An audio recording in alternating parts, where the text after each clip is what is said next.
dah. Kita dah ada dekat satu dah. Yang mana yang ada? Yang mana tempat ni ada sebab yang belajar.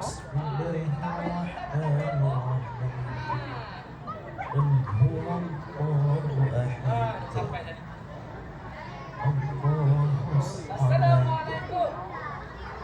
Assalamualaikum.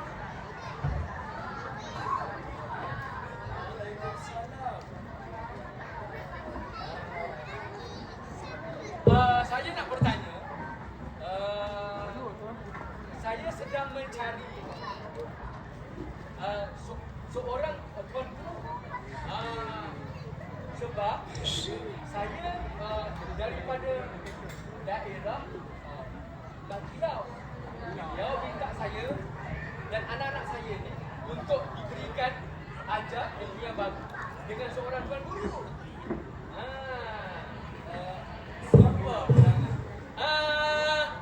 Kalau tak silap, Tuan Haji Mak Hassan bin Panglima Munas, atau dikenali sebagai Tok Janggut.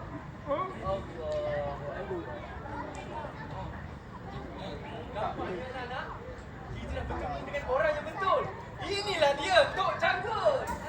Alhamdulillah. Hebat. Kalau begitu, inilah tempatnya. Baik, silakan anak-anak. Belajar baik-baik ya.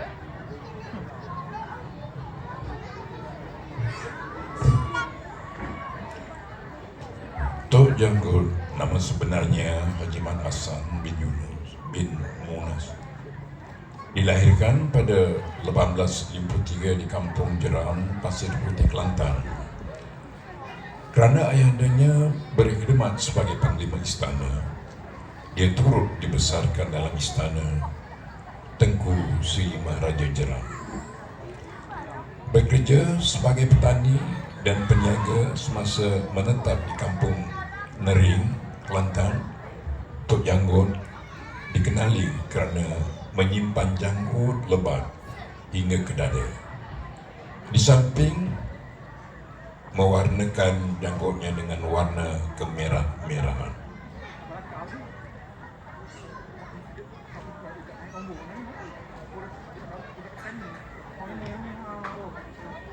Tok Janggut bukan sekadar guru agama, malah dikenali sebagai pendekar dengan amalan kebatinan, ilmu persilatan.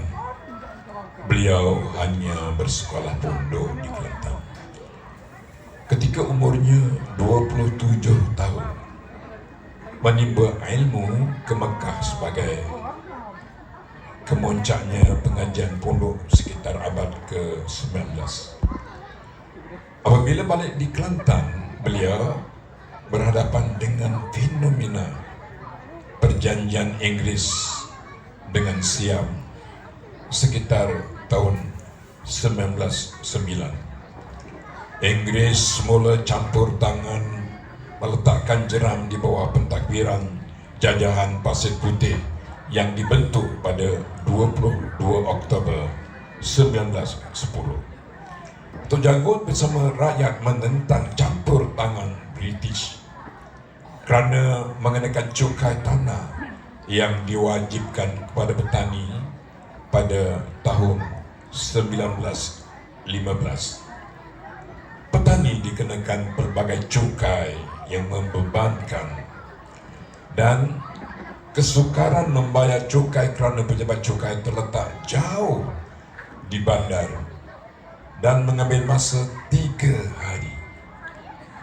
Sikap biadab pegawai British yang bertugas menimbulkan kemarahan rakyat dan penduduk yang gagal membayar cukai akan didenda dan ditangkap.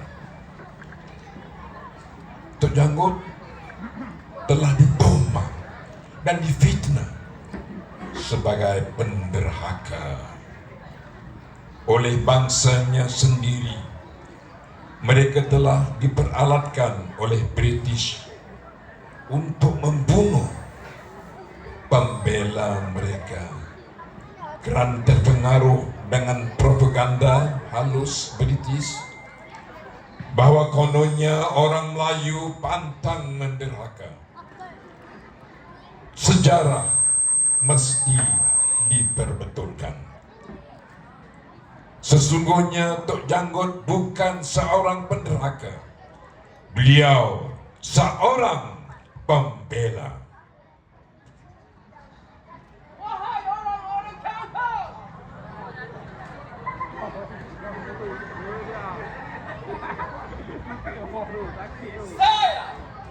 saya celaka pegawai jajahan British di sini. Saya datang ke sini beramai-ramai begini untuk menuntut cukai pendapatan 3 kupang, cukai harta benda 1 kupang, cukai untuk ternakan 2 kupang, dan kamu semua kena bayar. Kalau kamu semua tidak bayar, akan aku keluarkan waran tangkap untuk kamu semua, dan kamu semua akan mati.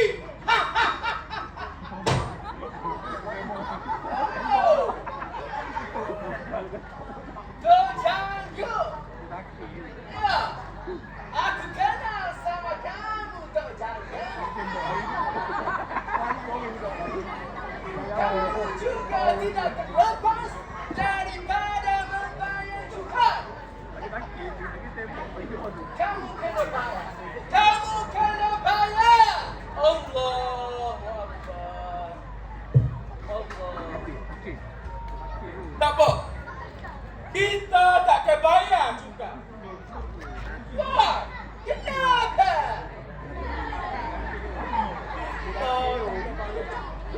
Wahai anak muridku, kita tak akan bayar juga. Tak akan bayar juga. Tak akan bayar juga. Cik Latif hanya penitah dan tali baru British. Wahai anak muridku, kamu jangan takut. Tak akan bayar juga. Baik, baik. Kalau itu yang kamu beritahu kepada saya akan keluarkan waran tangkap dan siksa kamu hidup-hidup, dan saya akan bagi tahu kepada Sarjan Cik Wan untuk mengeluarkan waran tangkap, dan kamu akan terima padanya. Kamu akan terima padanya.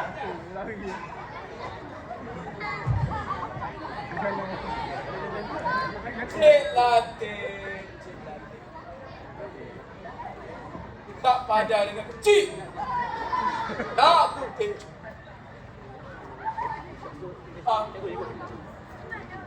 Aku celaka berlepas hati bahawa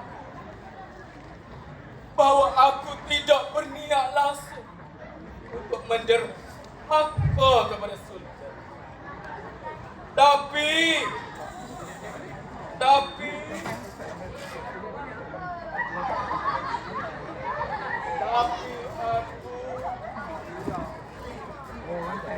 aku hanya ingin usir Cik Latif. Cik Latif mak anggap sebagai tali baru saja.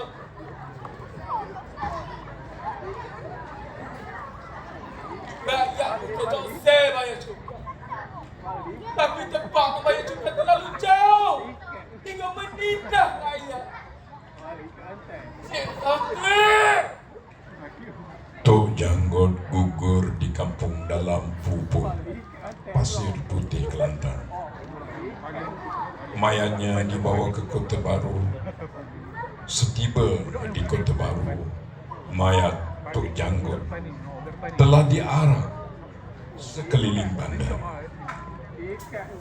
Sebelum digantung mayat itu secara songsang untuk dipertontonkan kepada kembali Padang Merdeka. Setelah itu mayatnya dibawa ke seberang Sungai Kelantan. Mengikut cerita orang-orang tua, mayat Tok Janggut telah digantung songsan sekali lagi dan kemudiannya dijadikan sasaran tembakan pasukan askar MSG. Haji Mat Hassan atau Tok Janggut telah gugur syahid bersama-sama dengan pejuangnya yang setia untuk membebaskan tanah air daripada belenggu penjajah British. Gugurnya Haji Mat Hassan bukan berarti bahwa perjuangan orang Melayu telah kecundang. Tok Janggut adalah seorang pejuang bangsa yang menggadai nyawanya demi untuk melihat bangsanya merdeka dari penjajah asing yang durjana.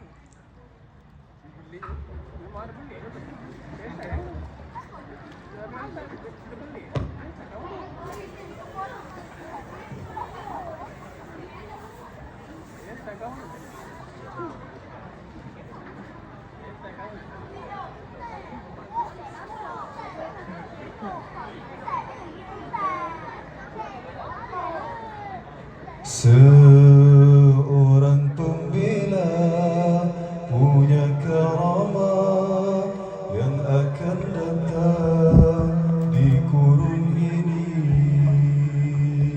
Seorang pembela punya karamah yang akan datang di kurun ini. Padanya jua diberikan berkat 3 darjat yang ia miliki, khalifah, mujaddid dan mujtahid. Ia akan pasti tiba.